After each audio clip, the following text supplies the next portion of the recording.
ইবাদত করতে করতে যারা মরে যায়, ঘরে মরে, জানামাজে মরে, মসজিদে মরে, তওয়াফ করতে করতেও যদি মরে যায় তাহলে সে মরেই যায়। কিন্তু যদি কেউ শহীদ হয়ে যায় আলায়ে কালিমাতুল্লাহর জন্য, আল্লাহর জমিনে আল্লাহর দ্বীন কায়েম করার জন্য,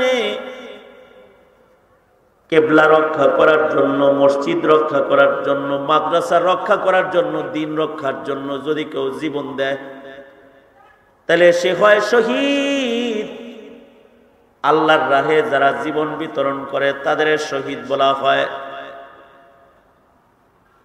শহীদরা আল্লাহর রাহে শহীদ, আল্লাহর জন্য, আল্লাহর নবীর জন্য শহীদ যারা, এরা বিনা হিসাব আল্লাহর জান্নাতি, এদের হিসাব নাই। এরা মরে না, এরা জীবিত। এদের মরা বলতে আল্লাহ মানা করেছেন, এদের মরা মনে করতেও আল্লাহ মানা করেছেন। এরা বিনা হিসাব আল্লাহর জান্নাতে প্রবেশ করবে। আশ্চর্য খবর হলো ময়দানে মাহশরে এমন শহীদ দাঁড়াবে যে একটা নামাজ পড়ে নাই, এক রাকাত নামাজ পড়ে নাই, একটা রোজা রাখে নাই, মা সামা ও মা সাল্লা, নামাজও পড়ে নাই, সেজদাও দেয় নাই, এক রাকাত নামাজও তার আমল নামায় নাই, একটা রোজা সে রাখে নাই।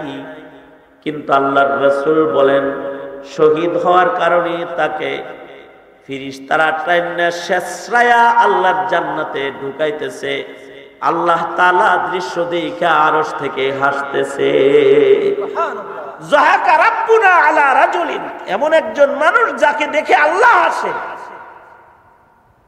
আল্লাহ নিজে হাসবার লাগছে, কারণ তাকে ফেরেশতারা টাইনা শেষরায়া জান্নাতে ঢুকাইতেছে তাড়াহুড়া করে। অথচ মা সাল্লা ও মা সামা ও মা সাল্লা, সে নামাজও পড়ে নাই, রোজাও রাখে নাই একটা। অর্থাৎ যখন কালেমা পড়ে মুসলমান হয়েছে তখন নামাজের আজান হয় নাই, নামাজ তার উপরে ফরজ হয় নাই, রমজান মাস নয়, রোজা রাখার জরুরত তার হয় নাই। কিন্তু তখন হাইয়া আলাল জিহাদ আজান হয়েছে, তা আজানে শামিল হয়ে গেছে এবং যুদ্ধের ময়দানে যাইয়া কাতার বন্দী শহীদদের কাতারে তার নাম সে লেখায় ফেলেছে। এক ওয়াক্ত নামাজও পড়ে না, একটা রোজাও রাখে নাই, কিন্তু আল্লাহ তাআলা তাকে কবুল করছে এমন ভাবে যে ফেরেশতারাও শেষরায় তাকে আল্লাহর জান্নাতে প্রবেশ করাইতেছে, কোনো হিসাব নাই। এই কারণে আল্লাহর রাসূল নিজে দোয়া করতেন, ওগো আল্লাহ আপনি আমাকে শহীদি মরণ দান করেন, আল্লাহুম্মা রযুকনি শাহাদাতান ফি সাবিলিক, ওগো আল্লাহ আপনি আমাকে শহীদি মৃত্যু দান করেন। নবীজি আফসোস করতেন, হায় যদি এমন হইতো, একবার শহীদ নয় যদি বারবার শহীদ হইতে পারতাম তাহলে কত মজার হইতো। وقال النبي صلى الله عليه وسلم الله الله في أصحابي لا تتخذوهم غرضا من بعدي فمن أحبهم فبحبي أحبهم ومن أبغضهم فببغضي أبغضهم أو كما قال عليه الصلاة والسلام اللهم صل على محمد وعلى آل محمد كما صليت على إبراهيم وعلى آل إبراهيم إنك حميد مجيد اللهم بارك على محمد وعلى آل محمد كما باركت على إبراهيم وعلى آل إبراهيم إنك حميد مجيد الحمد لله জামিআ উম্মুল কুরা আল ইসলামিয়া আয়োজিত দ্বিতীয় বার্ষিক দোয়া মাহফিলের মোহতারাম সাদাত, উপস্থিত হযরত, বুজুর্গ, উলামায়ে কেরাম, সম্মুখপানে সমবেত দিন প্রিয়, ইসলাম প্রিয়, দিনদার ইমানদার মুমিন মুসলমান ভাইয়েরা, আল্লাহর দরবারে শুকর। আল্লাহ তাআলা এই মধ্যরাত্রিতে, রাত 12টা বাজে, মাঝ রাত্রিতেও ওলামাদের সোহবতে, মাদ্রাসার জামিয়ার বরকতি মাহফিলে আল্লাহ তাআলা বসে থাকার তৌফিক দান করেছেন। কালিমাতুশ শুকর, আলহামদুলিল্লাহ। যাদের জরুরত আছে তাদের যাওয়ার এজাজত আছে। রাত 12টা বেজে গেছে, আমি যেহেতু বসে গেছি, আমি কিছু কথা বলার এরাদা। যারা যাওয়ার তারা চলে যাওয়া যায়, অনুমতি। কিন্তু যারা এখন বসবেন, পরে আর ওঠার অনুমতি নেই। এখন যারা যাইবেন তারা জানবেন, তাড়াতাড়ি আগামতে যাদের ধরছে এটি ঝটপট উঠেন, খালি তাড়াতাড়ি ওঠেন। 5 মিনিট পরে আর ওঠা যাবে না। 5 মিনিট পরে একজন যদি মাথার নাড়াচাড়া দেয় খালি, তাহলে তোরা 3 জনে মিলে শোয়া ফেলাবি হন একেবারে খারাপ। যারা উঠবি এখনই ওইটা খালি ভাগের খালি ছুটি, যা আগামতার জন্য ছুটি দিয়ে দিলাম। রাত 12টা বাজে, এখন আটকায় রাখার কোনো সুযোগ নেই। ওবায়দুল্লাহ মাদানী সাহেব আমার অনেক স্নেহের, মহব্বতের, ভালোবাসার একজন পছন্দের নবীন আলিমদের অন্যতম একজন ইলমি মানুষ এবং ফিকিরমন্দ মানুষ। তাই তাকে ভালোবাসি, মহব্বত করি, উনিও মহব্বত করেন। আজকে ওই ঢাকা থেকে, মতিঝিল থেকে, যে মসজিদে মাদানী সাহেব খতিব, ওই মসজিদ থেকে এক ঝাঁক মুসল্লি এখানে আসছে। এই মসজিদে প্রথম খতিব ছিলাম আমি, জেলখানার থেকে বাইরে। আমি যখন ভাগ্যা পড়ছি তখন ওবায়দুল্লাহ মাদানী সাহেবকে এখানে সেট করে তারপরে ভাগছি। ওখান থেকে অনেক লোকজন আসছে এখানে। কেন আসছে? সেই ঢাকা থেকে, মতিঝিল থেকে সরকারি চাকরিজীবী মানুষ, এরা এসে এখনো পর্যন্ত অবস্থান করতেছে। লোকটার শরাফত, ভদ্রতা, তার সুন্দর আচরণ তাদেরকে আকর্ষণ করেছে। সে ঢাকা থেকে আসছে। আমি একজন এখানে যে বসে রয়েছি, আমি আসছি তো রাত 9টার সময়। জুনায়েদ আল হাবিব সাহেবের বয়ান তখন শুরু হয়নি, ওই সময় আমি আইছি।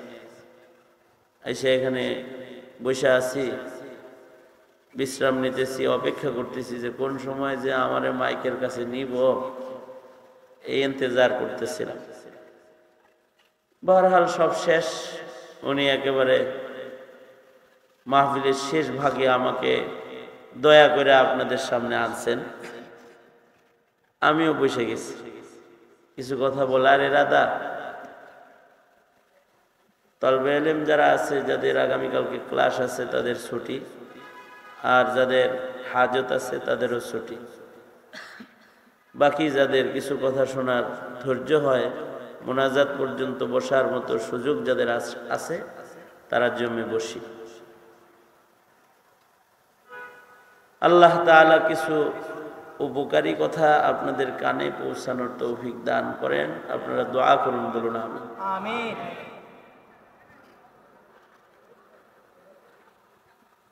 সর্বসাকল্যে কথা হইল যে আমাদের বিচার হবে হাসরের মাঠে। আমাদের একজন মনিব আছেন, যিনি আমাদের বিচার করবেন। আমাদের সকলকে আদালতে দাঁড়াতে হবে। আল্লাহ তাআলা আল্লাহকে যেমন ভয় করতে বলছেন, আমাদের যে বিচারটা হবে, বিচার দিবসকেও ভয় করতে বলছেন। আল্লাহকে ভয় করতে বলছেন, বিচার দিবসকেও ভয় করতে বলছেন। কারণ বিচার দিবসে বিচারপতি হবেন আল্লাহ। বিচারপতি কে হবেন? সেদিন সব যত বিচারপতি দুনিয়াতে আছে তাদের বিচারও তিনি করবেন। সকল প্রেসিডেন্টদের বিচার করবেন, কারণ তিনি প্রেসিডেন্টের প্রেসিডেন্ট। সকল ক্ষমতাধরদের বিচার করবেন, কারণ তিনি সবচেয়ে বড় ক্ষমতাধর। যারা ক্ষমতার দামামা বাজায়, জুলম অত্যাচার প্রতিষ্ঠা করতেছে, এদের ক্ষমতাসীনদের বিচারও সেদিন তিনি করবেন। সকলকে আদালতে কিবরিয়াতে দাঁড়াইতে হবে, বিচারের মুখোমুখি সকলকে হইতে হবে। এ কারণে আল্লাহ তাআলা আল্লাহকে যেমন ভয় করতে বলছেন, বিচার দিবসকেও ভয় করতে বলছেন। ইয়া আইয়ুহাল্লাযীনা আমানুত্তাকুল্লাহ, হে ঈমানদারেরা তোমরা আল্লাহকে ভয় করো। আবার অন্যত্র বলছেন ইয়া আইয়ুহাল্লাযীনা আমানুত্তাকুল্লাহা হাক্কা তুকাতিহ, আল্লাহকে ভয় করার মতন ভয় করো। আবার বলেন ওয়াত্তাকু ইয়াওমান তুরজাউনা ফীহি ইলাল্লাহ, আল্লাহকে ভয় করো এবং আল্লাহর কাছে যেদিন তোমরা প্রত্যাবর্তন করবে সে দিবসকেও ভয় করো, বিচার দিবস।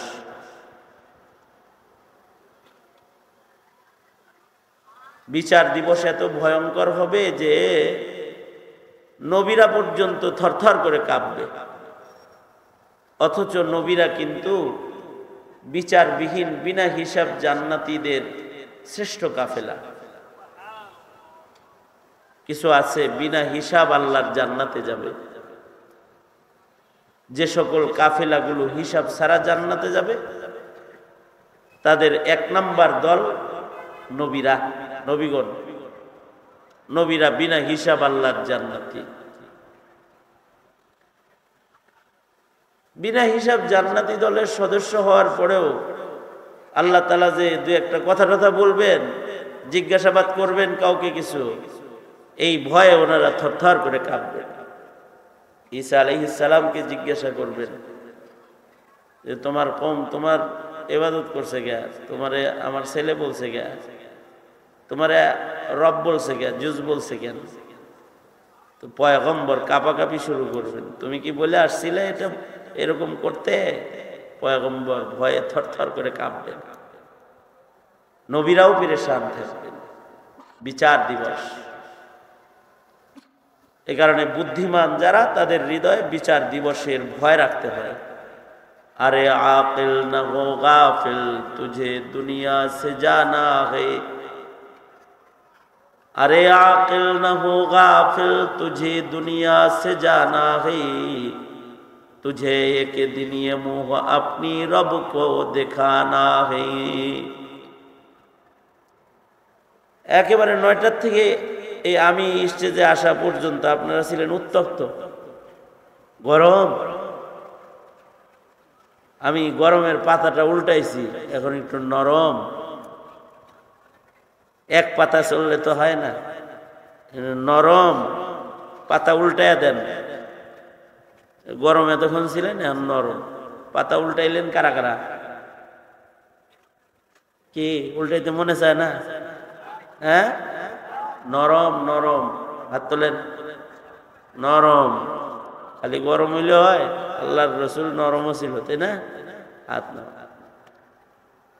সারাক্ষণ তো খুব গরম। আপনাদের ব্রাহ্মণবাড়িয়ার মাটি এমনি গরম, কিছু আছে না মাটির তাসির থাকে কিছু। ব্রাহ্মণবাড়িয়ার মাটিরই তো একটা গরম তাসির আছে। আর এ না যখন কেউ হই বলে তো এমনি নাচুন না বুড়ি, তার উপরে ঢোলের বাড়ি। তা আমি এই মাঝরাত্রিতে নরম হইতে বলতেছি আপনাদেরকে। খালি গরম হইলে চলে না, নরমও হওয়া লাগে। একদিন আসবে সেদিন গরম থাকবেন একজন, তিনি কে? জোরে আওয়াজ করে বলেন, তিনি কে? সব গরমরা সেদিন নরম হয়ে যাবে। যত গরম আছে সব গরম নরম হয়ে যাবে যেদিন তিনি বিচারক হয়ে গরম হয়ে বসে যাবে। واتقوا يوما ترجعون فيه إلى الله। अरे आकिल न हो गाफिल, तुझे दुनिया से जाना है। तुझे के दिन ये मुँह अपनी रब को दिखाना है। হে আকলমন্দা, এক সেকেন্ডের জন্য গাফেল হয়েও না। তোমাকে কিন্তু হিসাবের কাঠগড়ায় দাঁড়াইতে হবে, আল্লাহকে তোমার চেহারা দেখাইতে হবে, আল্লাহর সামনে মুখোমুখি হইতে হবে। আল্লাহর রাসূল বলেন, ক্বালা রাসূলুল্লাহ সাল্লাল্লাহু আলাইহি ওয়াসাল্লাম, মান হুসিবা উযিবা। আল্লাহর নবী বলেন, যাদের আল্লাহ হিসাবের দিন হিসাব নিবে তারা দোজখের আগুনে পড়ে যাবে। যাদের হিসাবের খাতা আল্লাহ তাআলা খুলবেন, আল্লাহ যাদের হিসাবের খাতা খুলবে এরা সব দোজখে পড়ে যাবে। কারণ হিসাব দিয়া কারোর পক্ষে আল্লাহর জান্নাত পাওয়া সম্ভব নয়। আল্লাহর কাছে হিসাব দিয়া জান্নাতের দুয়ার খোলা আমাদের জন্য সম্ভব নয়।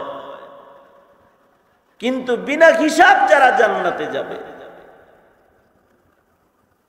তাদের গ্রুপ 4টা, যারা বিনা হিসাব আল্লাহর জান্নাতে যাবে। চেষ্টা করে দেখা যায় যে এই 4 দলের কোন দলে ঢোকার সুযোগ পাওয়া যায় কিনা। যদি এই 4 দলের কোনো একটা দলে ঢুকে পড়া যায় তাহলে বিনা হিসাব জান্নাতে চলে যাওয়া যাবে। একটা দলে ঢোকার সুযোগ নাই, ওটা তালা লেগে গেছে, সেটা নবীদের দল। কাদিয়ানি ঢোকার চেষ্টা করছে, নবীজির যুগে মুসাইলামা কাযযাব ঢোকার চেষ্টা করছে। কিয়ামত পর্যন্ত আরো অনেকে এরকম ঢোকার চেষ্টা করবে, কিন্তু এই দলে ঢোকার কোনো লাইন নাই। নবীরা বিনা হিসাব আল্লাহর জান্নাতি, কিন্তু নবী হওয়া যাবে না। কারণ আমাদের নবী বিশ্ব নবী মুহাম্মাদুর রাসূলুল্লাহ সাল্লাল্লাহু আলাইহি ওয়াসাল্লাম শেষ নবী। নবী বলেন, আনা খাতামুন নবিয়্যিন আনাল আকিব, আমি শেষ নবী, আমার পরে আর নবী নাই। বিনা হিসাব জান্নাতে যাইতে হলে আরো 3টা দল আছে, এ 3 দলের যে কোনো এক দলে নিজের নাম লেখাইলে বিনা হিসাব জান্নাতি হওয়া যায়। বিনা হিসাব যে আরো 3 দল জান্নাতে যাবে তাদের একটা দল হলো সিদ্দিক। সিদ্দিকরা বিনা হিসাব আল্লাহর জান্নাতে প্রবেশ করবে।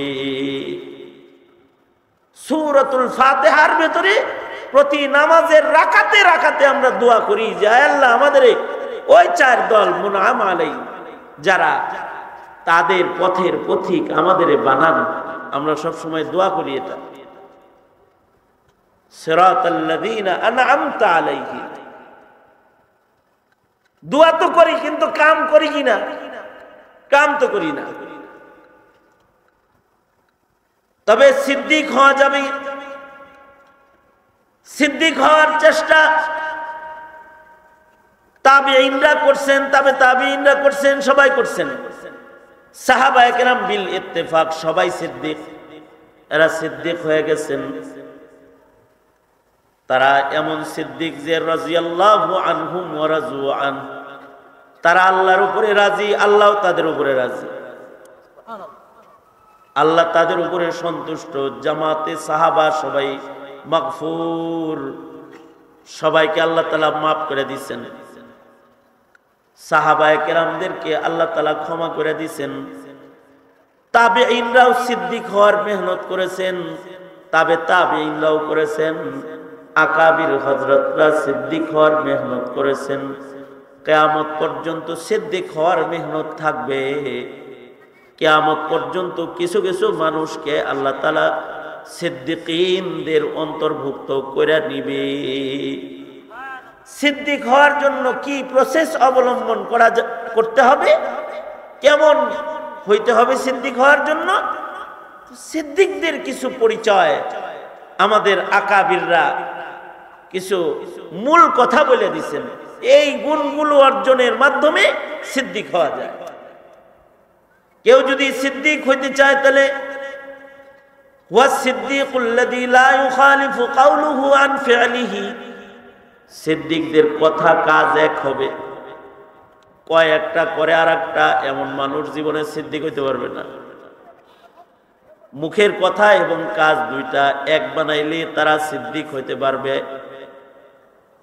সঙ্গত কারণে সিদ্দিক যারা হইতে চায় তারা কখনো মুখের কথা কাজ দুইটা দুই রকম করে না, বলে যেমন করে তেমন, জবান যেমন কর্ম তেমন।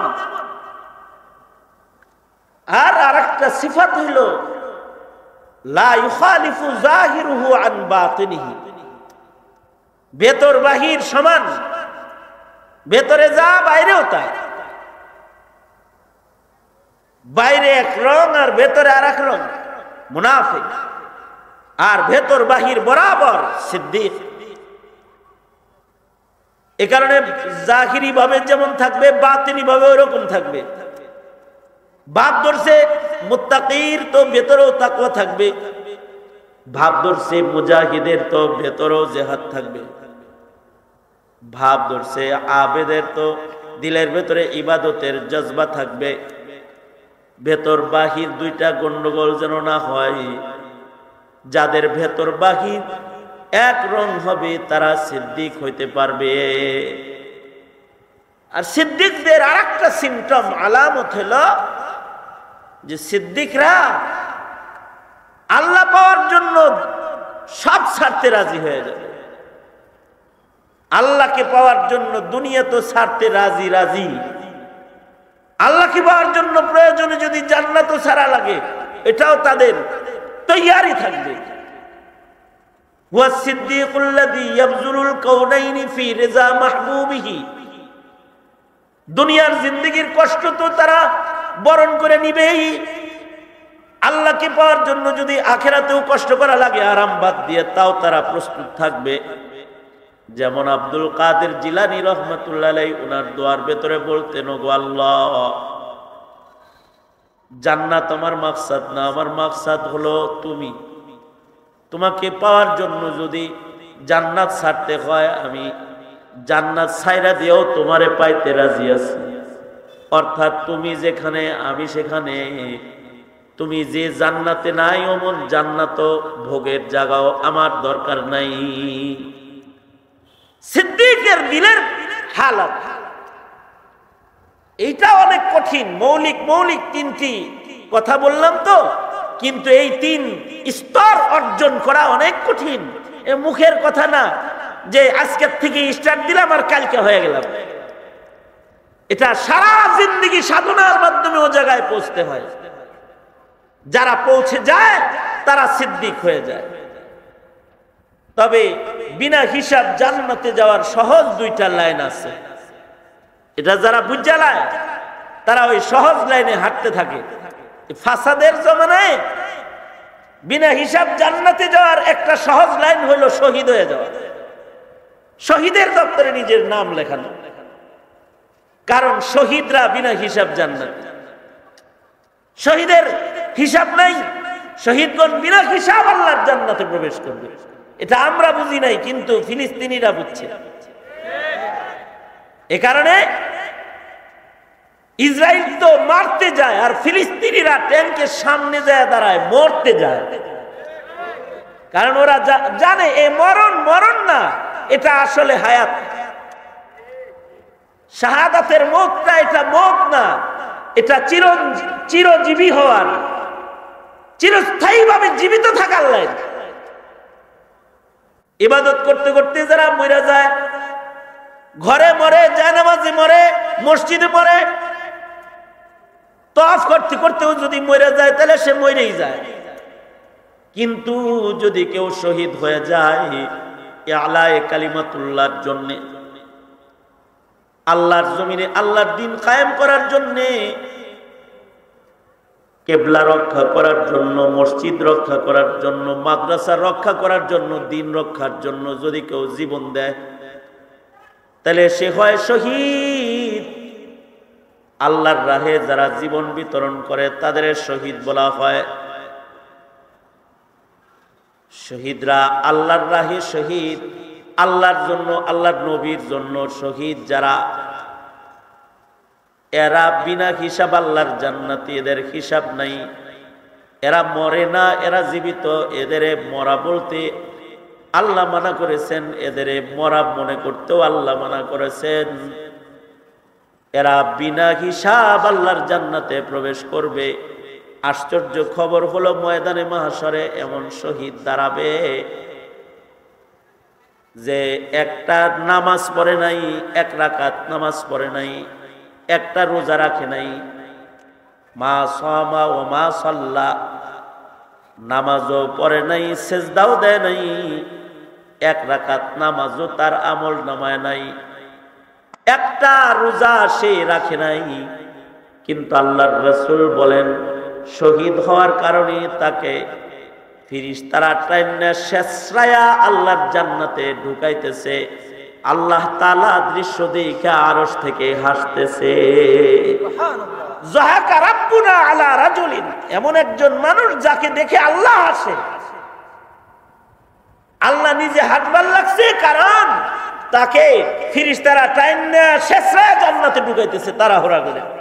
অথচ মা সাল্লা ও মা সামা ও মা সাল্লা, সে নামাজও পড়ে নাই, রোজাও রাখে নাই একটা। অর্থাৎ যখন কালেমা পড়ে মুসলমান হয়েছে তখন নামাজের আজান হয় নাই, নামাজ তার উপরে ফরজ হয় নাই, রমজান মাস নয়, রোজা রাখার জরুরত তার হয় নাই। কিন্তু তখন হাইয়া আলাল জিহাদ আজান হয়েছে, তা আজানে শামিল হয়ে গেছে এবং যুদ্ধের ময়দানে যাইয়া কাতার বন্দী শহীদদের কাতারে তার নাম সে লেখায় ফেলেছে। এক ওয়াক্ত নামাজও পড়ে না, একটা রোজাও রাখে নাই, কিন্তু আল্লাহ তাআলা তাকে কবুল করছে এমন ভাবে যে ফেরেশতারাও শেষরায় তাকে আল্লাহর জান্নাতে প্রবেশ করাইতেছে, কোনো হিসাব নাই। এই কারণে আল্লাহর রাসূল নিজে দোয়া করতেন, ওগো আল্লাহ আপনি আমাকে শহীদি মরণ দান করেন, আল্লাহুম্মা রযুকনি শাহাদাতান ফি সাবিলিক, ওগো আল্লাহ আপনি আমাকে শহীদি মৃত্যু দান করেন। নবীজি আফসোস করতেন, হায় যদি এমন হইতো, একবার শহীদ নয় যদি বারবার শহীদ হইতে পারতাম তাহলে কত মজার হইতো। মরণ তো হবেই একদিন, কিন্তু মরণটা যদি শহীদি মরণ তো হয়, তাহলে এই মরণটা তো আফজাল মওত, উত্তম মৃত্যু। এইটার জন্য খুব কষ্ট লাগে না, তবে সময় মতো আজানে শামিল হয়ে যেতে হয়। আজান দিলে লাব্বাইক বলে ফেলতে হয়। সময় মতো যারা লাব্বাইক বলেছে এরা শহীদ হয়ে গেছে। নবীর আজান থেকে শুরু করে শাপলার আজান পর্যন্ত, অথবা আগামীতেও কোনো আজান যদি এসে যায়, সে আজান পর্যন্ত যারাই নবীর প্রেম নিয়ে নবীর জন্য শহীদ হইছে, কোরআনের জন্য শহীদ হইছে, ইসলামের জন্য শহীদ হইছে, বিনা হিসাব জান্নাত।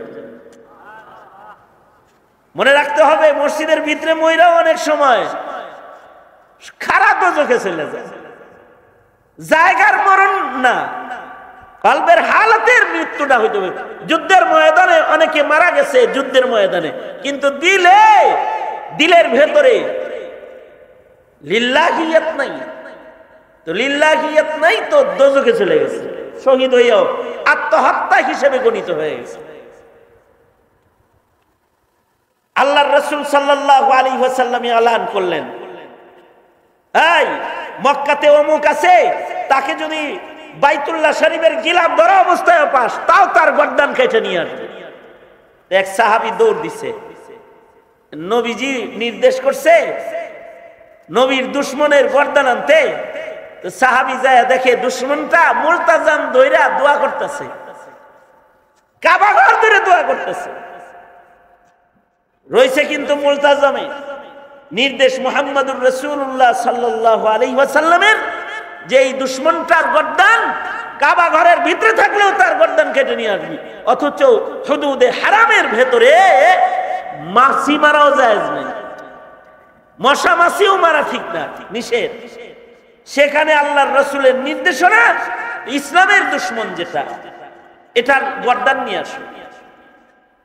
মনে মনে ভাবতে পারেন নবী হুদুদে হারামের ভিতরে একটা মানুষের গর্দান আনতে বলল কেন? গর্দান আনতে বলছে এজন্যে তখন হুকুমতে ইসলামিয়া কায়েম হয়েছে। সে মুসলমানের জমিনে, মুসলমানের হারামে মুসলমানের বিরোধিতা করে, মুসলমানদের জমিনে মুসলমানদের নবীর বিরোধিতা করে।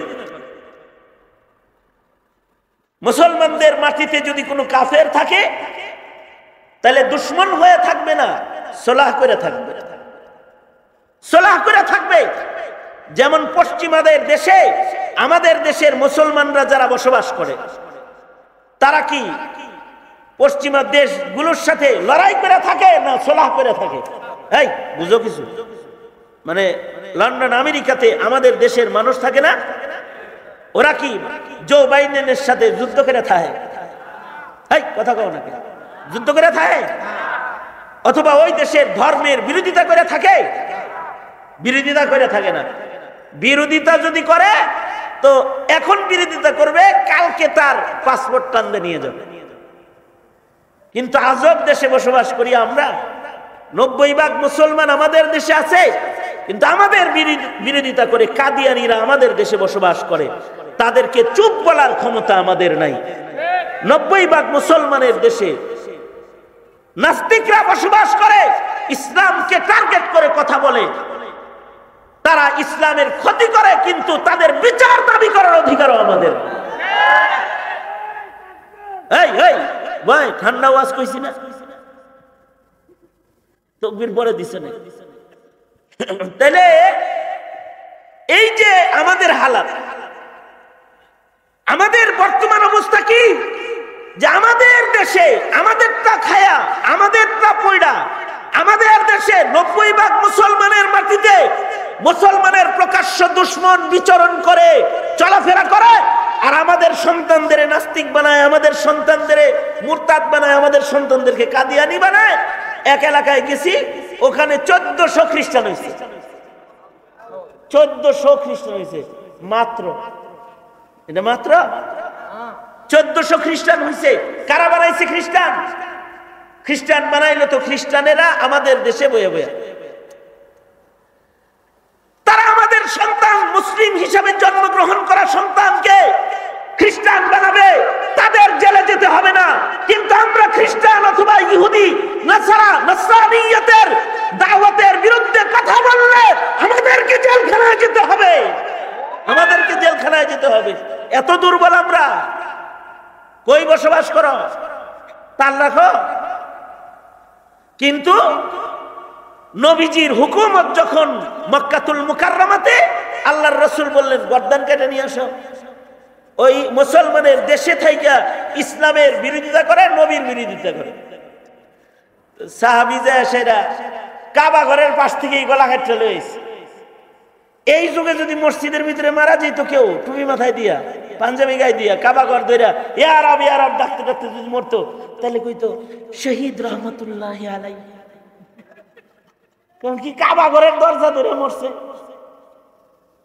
কিন্তু ওই যুগে ইসলামী শরিয়া তখন মসজিদের ভিতরেও দুশমন মারা গেছে, লানাতুল্লাহি আলাইহি। জামানা এখন পাল্টাইছে। এখন ভালো জায়গায় যদি শয়তানও মারা যায় তাহলে শয়তানেরও মাজার হয় জায়গার কারণে। আমাদের তো হালত এই যে আমাদের দেশে দুশমনরা আমাদের ক্ষতি করতেছে। আল্লাহর রাসূল সাল্লাল্লাহু আলাইহি ওয়াসাল্লাম আরেক দুশমন সম্পর্কে বললেন একবার, যে অমুক আমাকে গালি দেয়, ওর গর্দান কেটে নিয়ে আসতে পারবা কে? এক সাহাবী কয় আমি। এই সাহাবী সুজা গেছে, বাবু সালাতি তালিবি ওয়াল মাতলুব। এই সাহাবী যাইতে যাইতে মিনার থেকে আরাফাতের দিকে যখন যাইতেছে তো দেখে যে ওই শয়তানটা যায়।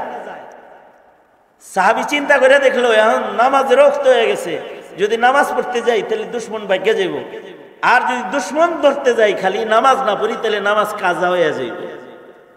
সাহাবী আজব একটা স্টাইল আবিষ্কার করছে। সেটা হলো হাঁটতেও আছে, নামাজও পড়তেছে। বুঝলেন নাই? মানে তাকবীরে তাহরিম হবেন দা হাঁটে আর সূরা পড়ে আলহামদুলিল্লাহি রাব্বিল আলামিন আর রহমানির রহিম মালিকি ইয়াউমিদ্দিন ইয়াকা না'বুদু ওয়া ইয়াকা নাস্তাঈন ইহদিনাস সিরাতাল মুস্তাকিম সিরাতাল্লাযীনা আন'আমতা আলাইহিম গায়রিল মাগদুবি আলাইহিম ওয়ালাদ-দাল্লিন। আবার সূরা মিলাইছে, মিলায় হাঁটে আর রুকু দেয় সুবহানা রাব্বিয়াল আযীম সুবহানা রাব্বিয়াল আযীম। আবার দাঁড়ায়, আবার হাঁটে আর সামনে যায় আর কয় রব্বানা লাকাল হামদ। আবার সেজদা দেয় আর নামাজ পড়ে, কারণ ওরে যেন হারায় না যায়। হাঁটতেও সে, নামাজও পড়তেছে। হাদিসের কিতাবে তার ঘটনা বর্ণিত হয়েছে, হাঁটেও আবার নামাজও পড়ে যেন দুশ্মন হারায় না যায়। যাইতে যাইতে দুশ্মনটারে ধরে ফেলছে। আল্লাহর নবীর কাছ থেকে আগেই অনুমতি লইছে, আমি যদি ওরে পাই তাহলে হাসামিসা করছু কইতে পারবো নি 2 নম্বরে। হ্যাঁ পারবি, কারণ যুদ্ধ হইল একটা ধোকাবাজির না, কিছু ধোকাবাজি করে লাইলে কিছু হইব না, যা অনুমতি দিয়ে দিলাম। হে যায়া কাছাকাছি গেছে, কি ব্যাপার, নমাজও পড়ো আবার হাঁটো, যাও, কই কি হয়েছে তোমার? কয় আর একজনের জ্বালায় বাঁচি না।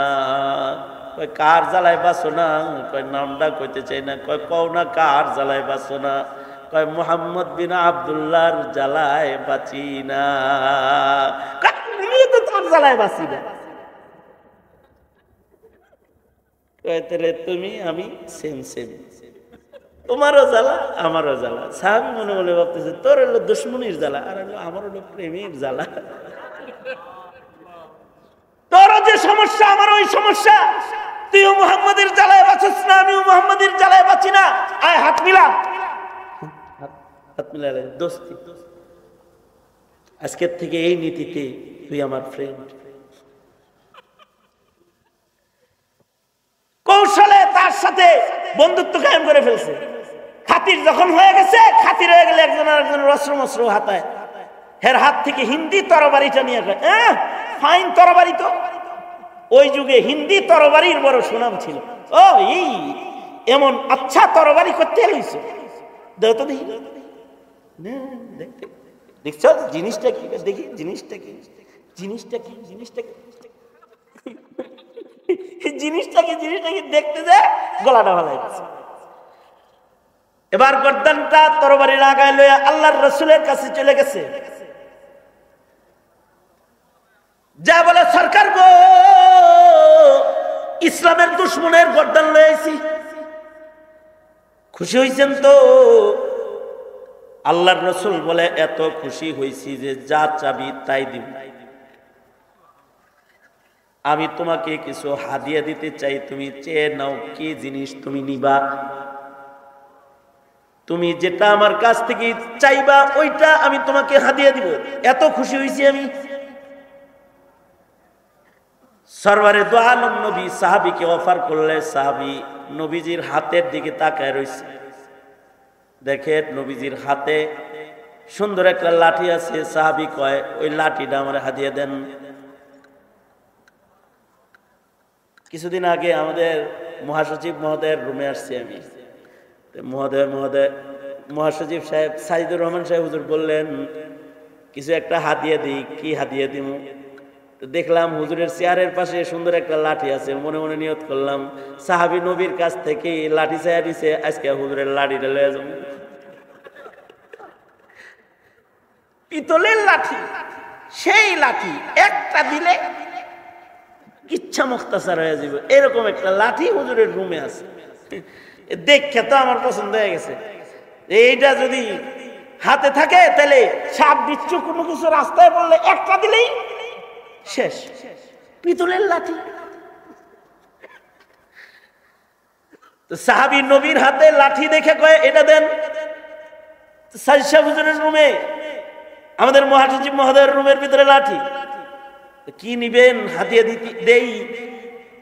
বললাম হুজুরের লাঠিটা দেখতে খুব সুন্দর। মাথায় দান্দা হলো সাহাবী নবীর কাছ থেকে লাঠি চেয়ে নিছে।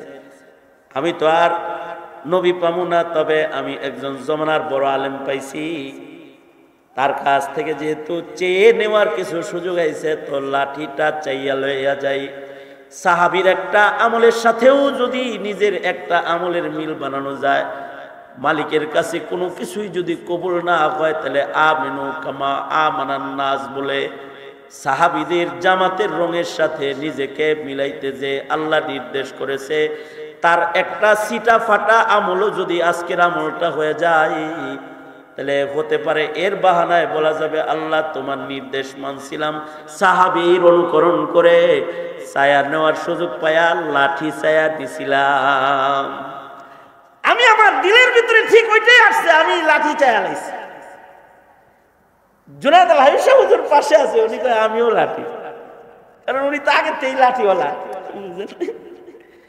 উনি ওয়াজ মানে, উনার ওয়াজ মানে একটা লাঠি, লাঠি দিয়ে অর্ধেক ওয়াজ করে আলাই দেয়। উনি দেখে যে আইয়ুবী লাঠি লয়ে গেল, আরেকটা সুন্দর লাঠি ওখানে আছে, কয় তাহলে ওইটা আমার। তো হুজুর বললেন ঠিক আছে এটা আপনার, যা। আমরা দুইজনে দুই লাঠি লয়ে ভাগলাম। আল্লাহর রাসূল সাল্লাল্লাহু আলাইহি ওয়াসাল্লামের হাতের দিকে সাহাবী তাকায় রইছে। সরকার চেয়ে নেওয়ার অনুমতি দিচ্ছেন, তে আপনার লাঠিটা আমারে দেন, এটা আমি চাই। সরকার বলেন লাঠি নিয়ে কি করবা, লাঠি দিয়ে তোমার কি কাজ হবে? সাহাবী বলে অনেক বড় কাজ হবে। আমার চেহারা যদি বুইলাও যান, তাহলেও ব্যবহারের লাঠি আপনি চিনবেন, এটাকে আপনি ভুলবেন না। হাসরের ময়দানে আমি যখন দাঁড়াবো, তখন একদিন আপনারে আমি খুশি করছিলাম, একদিন আপনাকে খুশি করেছিলাম, তাই আপনি আমাকে লাঠি হাদিয়ে দিয়েছিলেন। আপনার লাঠি লইয়া আল্লাহর আদালতে দাঁড়ায় যাব। সেদিন এই লাঠি দেখে আপনি বুঝবেন, চিনবেন যে আমি আপনারে খুশি করছিলাম দেখে এই লাঠি আমারে দিছিলেন। নবী যার উপরে খুশ, আল্লাহ তার উপরে নারাজ থাকতে পারে না। হইতে পারে এই দৃশ্যটা, মঞ্জারটা আমার নাজাতের জন্য উসিলা হয়ে যাবে। সরওয়ারে দু আলম নবী লাঠি দিয়ে দিলেন। সাহাবী লাঠি নিয়ে বাড়ি চলে গেল। বাড়িতে যায় লাঠিটারে সুন্দর করে মখমলের কাপড় দিয়ে পেঁচায়, আতর গোলাপ মাইখা আলমারির ভিতরে একবার ঢুকায় একবার বাইর করে, একবার ঢুকায় একবার বাইর করে। এটারে খুব আদর করে, এটারে খুব যত্ন করতেছে সাহাবী। মৃত্যু যন্ত্রণা যেদিন উঠে গেছে, যে অসুস্থতা, তার মৃত্যুর খৌফ হইতেছে, অসুস্থ হয়ে গেলে সাহাবী আলমারির থেকে ওই লাঠিটা বাইর করাইছি। বাইর করায় নিজের আলো ইয়াল রে কয়, এই লাঠিটা আমার নবীর হাদিয়ার লাঠি, আমার নবীর হাতের লাঠি। এটা রসুলের কাছ থেকে আমি চাই নিছিলাম, মখমলের কাপড় দিয়ে এটারে পেঁচাইছি। আপন জনেরা রে, তোরা যখন আমাকে কবরে রাখবি আমার মৃত্যুর, তো আমার কাফনের কাপড়ের পাশ দিয়ে নবীর ব্যবহারের এই লাঠিটা আমার কবরে দিয়ে দিস। হাসরের মাঠে আমি যখন দাঁড়াবো, লাঠি লইয়া দাঁড়াবো, কারণ আল্লাহর আদালতে হিসাব দিয়া জান্নাত পাওয়ার মতো সাহস আমার নাই। এই লাঠিটা প্রমাণ করবে আমি আমার নবীর দলের লোক। সাহাবীরা বিচার দিবসকে এরকম ভয় পাইছে, আমরা লাপাত্তা বিচার দিবসকে ভয় পাই না। তবে বিচার দিবসকে যারা ভয় পায়, তারা যদি কোনো কারণে জায়গা মতো আজানে শামিল হয়ে জীবন দিয়ে দেয়, আমল যদি তার কম হয়, শহীদ হিসেবে বিনা হিসাব আল্লাহর জান্নাতে চলে যাবে। এ কারণে আল্লাহর রাসূল শাহাদাতের তামান্না রাখতেন। শহীদ শুধু একা জান্নাতে যাবে না, শহীদরা তো একজন বিনা হিসাব জান্নাতি। হাদিসে আছে একজন বিনা হিসাব জান্নাতি ৭০,০০০ বিনা হিসাব জান্নাতিকে, বিনা হিসাব ৭০,০০০ বান্দাকে আল্লাহর জান্নাতে নিয়ে যাবে। একজন বিনা হিসাব জান্নাতি বান্দার সাথে থাকবে ৭০,০০০। ফিলিস্তিনে যারা শহীদ হইতেছে হাজার হাজার, এদের একজনের সাথে থাকবে ৭০,০০০। এত লোক তো ফিলিস্তিনে নাই, তাহলে তারা দিব কই, কেমনে করে জান্নাতে এত লোক? ওই যে সারা দুনিয়ার থেকে এ শহীদদের রক্তের সম্মান করে যারা বলছে ফিলিস্তিন জিন্দাবাদ, ভিসা পায় নাই বাংলাদেশ থেকে ফিলিস্তিন যাওয়ার, কিন্তু রাতের গভীরে ফিলিস্তিনিদের জন্য চোখের পানি ফেলেছে, এ শহীদদের প্রেম জাহির করেছে। আমরা যখন বসে আছি তখন কিন্তু ফিলিস্তিনের মায়েরা লাশ কোলে নিয়ে বসে রয়েছে, ফিলিস্তিনের বাবা লাশ কোলে লইয়া কবরস্থানে যাইতেছে। এই সময় যে ফিলিস্তিনিদের স্মরণ করেছে সারা দুনিয়ার মুসলমান, এক একজন শহীদ 70,000-কে সাথে লইয়া আল্লাহর জান্নাতে যাবে। হাউকাউ করলেও লস নাই, শহীদদের লগে বিনা হিসাব জান্নাতে যাওয়া যাবে।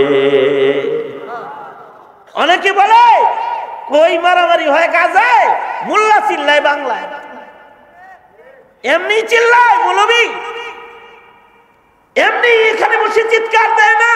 মৌলবীর হৃদয়ে ভয় আছে হিসাব দিয়া কবরে যাওয়ার, হিসাব দিয়া জান্নাতে যাওয়ার মতো হিম্মত মৌলবীর নাই। এজন্য চিল্লানি দিয়া কমাস কম শহীদদের দলে ঢুকবার চায়, তাদের আশেক ভক্ত হইতেছে। এই হলো মাসালা। সারা দুনিয়াতে চিৎকার হইতেছে শহীদরা বিনা হিসাব জান্নাতে যাবে। ফিলিস্তিনিদের সকলকে যদি বলা হয় তোমাদের সকলকেই শহীদ হতে হবে, বিনিময়ে মসজিদুল আকসা আজাদ পাবে, মুক্তি পাবে, তো ওরা সবাই শহীদ হইতে রাজি। মসজিদুল আকসার সম্মান ভুলুণ্ঠিত করতে ওরা রাজি না। এ কারণে হামাস বাহিনী ফিলিস্তিনিদের এই ত্যাগ আর কুরবানি ইসরায়েলের সাথে চলছে, যুগের পর যুগ চলবে। যতদিন মসজিদুল আকসার পবিত্রতা রক্ষা না ততদিন চলতে থাকবে। কারণ এটা বিনা হিসাব জান্নাতে যাওয়ার লাইন। বাংলাদেশেও দুশ্মনদের উৎপাতে কখনো কখনো বিনা হিসাব জান্নাতে যাওয়ার লাইন খুলে। কাদিয়ানীদের উৎপাত বাড়ে তো মুসলমানরা ময়দানে নামে গুলাগালি খায়া কিছু মরে, এগুলো মরে না, এগুলো সরাসরি জান্নাতে প্রবেশ করে। কখনো নবীর ইজ্জতের উপরে আক্রমণ, হাউকাউ করে কিছু লোক মরে না, সোজা জান্নাতের দরজা খুলে। কারণ শহীদরা বিনা হিসাব জান্নাতে যাবে। সঙ্গত কারণে আমি বলবো হেফাজতে ইসলাম বাংলাদেশ তথা মহাসচিব আল্লামা সাজিদুর রহমান যদি ডাক দেয়, মুফতি আমিনীর ডাকে যেমন এই ব্রাহ্মণবাড়িয়া তোমরা রাজপথে বেরিয়েছিলে জীবন দেওয়ার জন্য, নবী প্রেমিকরা সাজিদুর রহমান সাহেব হুজুর ডাক দিলে ময়দানে আসবা তো ইনশাআল্লাহ, আবার আসবা ইনশাআল্লাহ। হাফেজ মাসুদের মতো প্রয়োজনে আবার গায়ের রক্ত ঢেলে দিবা, কারণ রক্ত দিলে সোজা জান্নাতে যাওয়া যাবে।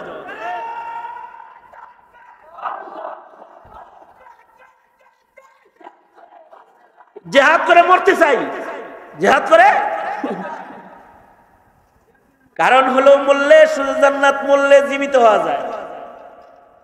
যারা শহীদ হয়ে মরে যায় ওরা কবরে জিন্দা। জোরে বলেন আল্লাহু আকবার। এই এদিকে তাকা, যারা শহীদ হয়ে মরে তারা কবরে কি? জোরে আওয়াজ করে বলেন মুর্দানা জিন্দা। নবীর যুগের শহীদদের কথা বলতে হবে না আমাদের। এই 100 বছর 150 বছর আগে যারা শহীদ হয়েছে তারাও কবরে জিন্দা। ফাজাইলে সুহাদা বর্ণনা করতে গিয়ে হাকিমুল উম্মত মুজাদ্দিদুল মিল্লাত শাহ আশরাফ আলী থানভী রহমতুল্লাহ আলাইহি বর্ণনা করেছেন হাফেজ জামিন শহীদ রহমতুল্লাহ আলাইহির কথা। এই তো আমাদের আকাবির, হিন্দুস্তানি আকাবির, উনার কবরের পারে যাইয়া একজন কোরআন শরীফ তেলাওয়াত করতেছে, তো জামিন শহীদ কবর থেকে ডেকে বলে, কে রে সালেম, আমার কবরে তেলাওয়াত করো, আমি নিজেই তেলাওয়াত করতেছি।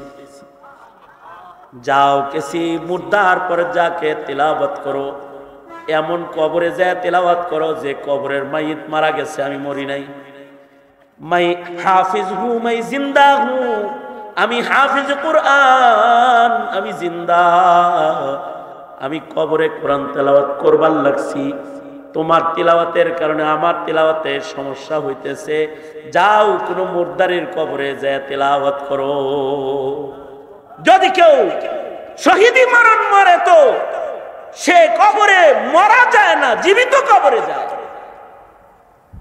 কবরের ভিতরেও কোরআন পড়ে, হ্যাঁ কবরের ভিতরে কোরআনও পড়ে, কবরের ভেতরে নামাজও পড়ে, কবরের ভেতরে আযান ইকামত হয়, ইনদাদ দারমি, কবরের থেকে মানুষ হজে আসে। ইনদাল বুখারী, কবর থেকে হজ করতে আসে। কবরের ভিতরে কোরআন মাজিদ পড়ে, কবরের ভিতরে আযান হয়, জামাত হয়, জামাতে নামাজ পড়ে। শহীদরা নামাজ পড়ে, কবরে তিলাওয়াত করে। কিন্তু মরণটা যাদের ভালো হয় তাদের কবর এমন ভালো হয়।